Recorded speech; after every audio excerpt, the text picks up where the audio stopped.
it's Angela Kim from the Squishy Monster TSM on YouTube, and today we're whipping up some Sam-gye-tang. It's basically the Korean version of chicken noodle soup, if you will. And this is traditionally eaten in the summertime. I know, really weird, but I like to have it when I'm cold, I have a cold or the flu, or I'm feeling lethargic. The ginseng is an instant pick-me-up, and that milky, thick, creamy broth is just so soothing and comforting, and it's full of fall-off-the-meat tender chicken. To make life easier, I got a Sam-gye-tang kit, which contains my sweet rice, my red dates, they're called Korean dates, sometimes jujubes, some ginseng, and some chestnuts.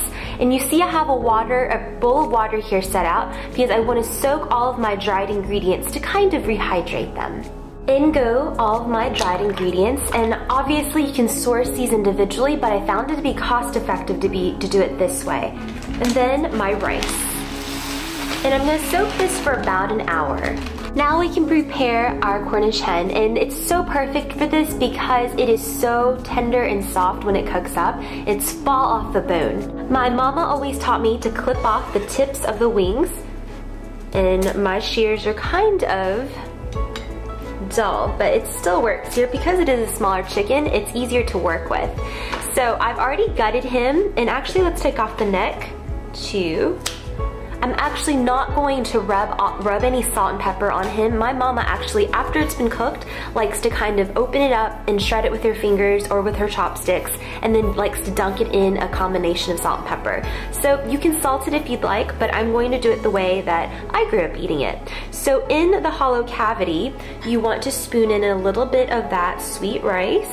And if it falls out, don't worry about it, because we're actually going to sprinkle the rest of that rice into the soup directly.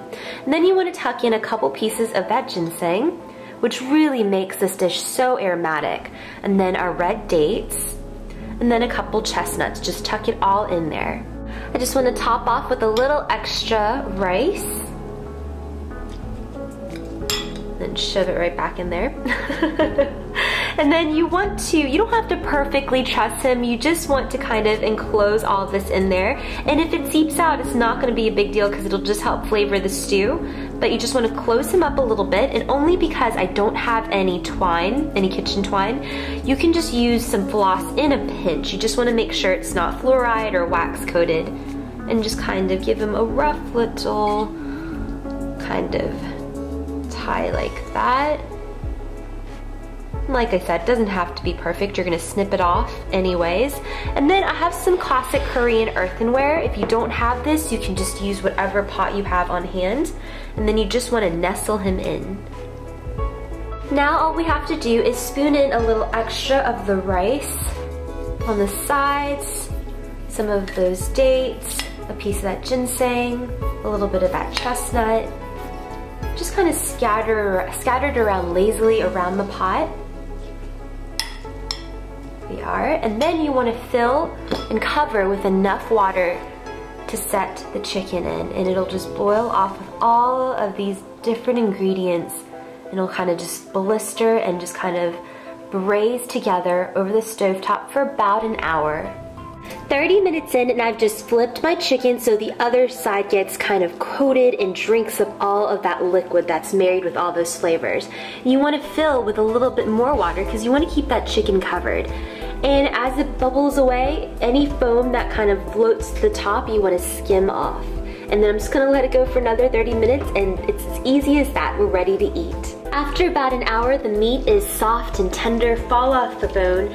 Everything else is really nice and softened as well. I just want to sprinkle over some green onions right before I serve. And actually my parents are coming over to have this for dinner, so I'm not gonna dig in, but it's really wonderful with all the layered components. Underneath is a milky, thick porridge, and that meat is gonna be so super tender. I can't wait to see them dig into this.